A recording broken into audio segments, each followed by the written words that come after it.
There you go. Hands off our buses. Yeah. Plus they've got to come in and get fed, showered and homework, and then get up about 6:30 in the morning to make it to school because they need to leave about 7:15 to start walking it. Yeah. And it's not a safe route. Definitely not a safe route. Demised. Yeah. That's what it is. Because it wouldn't cost much more to bring that bus in here. They've put those kids' lives at risk.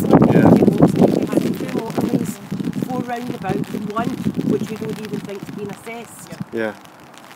You know, they've got kids, they're grandkids. Alistair Henderson said he did it at 8 o'clock at night and it was perfectly fine, but it was quiet. So he was mini jogging. Right. But these kids have to walk at 7:15 in the morning, 3:05 and 3:30 in the afternoon when there's peak traffic. And that is an industrial estate that these kids are walking into.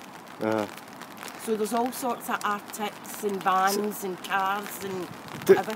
Nobody walks that route. Morrison's is over there. None of us as mothers would walk to Morrison's because it's no safe. Hi, I'm Councillor David Turner of the Baillieston Ward, but also the SNP spokesman LES, which is Land Environmental Services. It was LES that carried out these safe walkways. As you're about to see, this one is just a total joke. Kids will have to walk over motorways, round big massive roundabouts, through an industrial estate. It's completely unsafe. The SNP's position is that the distances should be reinstated back to 1.2 miles for primary children and 2.2 miles for secondary. We moved this during the budget. It was in our budget proposal, but every single Labour councillor voted for these changes. We've got the hypocrisy of Labour councillors, one turning up today locally saying they're against these, but every single one of them voted for this. So that just shows the hypocrisy of this Labour group in Glasgow City Council. So how many children are going to be affected in this area with this? Well, over the city as well, over 1,000 in my own ward, which this is actually Shelton Ward, I'm the council of Shelton. My own ward is about 190 children, but it's well over 1,000 children. I think it's more about. So, in fact, it's almost total-wise from last year. It's about almost 40% of the children who last year qualified for free transport will not be qualifying for free transport. Busiest junctions here. Then we're going to walk round here, right? Right, and we're going to go up there, and then you're going to come to the first sort of roundabout. You've got to cross that. Wait a minute, look at the pavement. Yeah, Glasgow City Council potholes. There you go. The places. What's it like for flooding? You know, is there places? There will be places where there'll be big massive puddles due to drains being blocked, or hopefully we might see some of them a day, but see, look at this, just look at the traffic here, right? Yeah. Right, Glasgow City Council. There you go, people. Yeah. How safe is that? Glasgow City Council say 250 cars an hour. Is added as heavy traffic. You're going to be well over 1,000 cars, maybe even 2,000 cars an hour here, just because it's a route onto a motorway. It's London Road, which is the main arterial route into the city.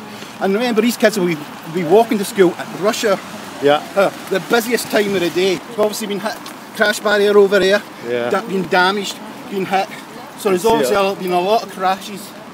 You see it all here. Yeah, and yet they're saying this is a safe route.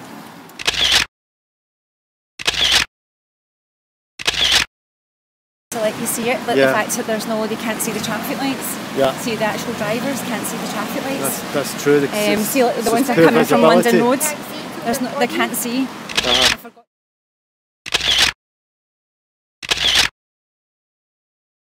No, absolutely, it's ridiculous. I definitely wouldn't want my kids to walk this. Off again, that's a lead man off again. Jeez. How quick was that? That was too quick. Oh look, you almost got hit there. Jeez, look. Yeah, screw you. We just got exactly. Where we're underneath the M74 at the moment. Just come across from a bit where you've got 5 different lanes of traffic. You've got HGVs coming along. The timelines are connecting crossing do not allow people to cross in groups. You know, you've just seen that. Yeah, almost I know coming across as a group there. And the people coming off the motorway seem to be in a hurry and they're not prepared to wait for people to come across. You know, at one point where we were standing there before, there are 11 of us, the same as the number of children that are being expected to walk, and we couldn't all fit into the area which is reserved in the middle of the road. They're coming round here and it drops into 3 lanes. There's 1 lane there, but they actually overtake each other. So the children will only see 1 car, but there'll be 1 behind them overtaking them to get into these 3. There's 2 turning left lanes and there's a turning right lane there. Unfortunately not clearly marked, but can you see the way the car's positioned? Yeah, absolutely. And kids are going it's obviously going to be busy. Look, you've got a wee roll van there, so you're going to have a lot of vans parking here in rush hour to get the roll sausage and roll bacon first thing in the morning. Martin, can I have a quick look? Oh no, I'm fine, thanks. You sure? You know what to talk to? Oh, I'm fine, thanks. Martin, do you have any children? Martin, do you have children? They were just asking there, obviously about the route. Right. Because it's not picking up at one point now, but it's going over to the other, so they were just asking information. Why do you think Martin wouldn't talk to us? Because he voted for it.